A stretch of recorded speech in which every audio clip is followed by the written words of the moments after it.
Hey friends, if you wish to restore default color settings on Windows, then please watch this video. Now I need to tell you something. If you check through other channels and websites, they mention to reset the graphic settings. That is not possible. There is no way to reset all the graphic settings. You can do it through color management only.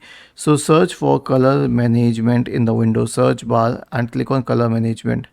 Go to the advanced tab. Change all these device profiles to system default.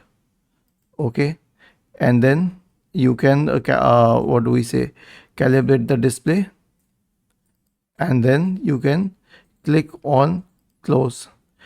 This is it. This is enough. This is how you change the settings to default.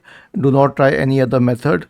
Using other methods will only be harmful. And yes, if you want to do it in an easier way, you can simply change the theme, but that is changing the entire theme.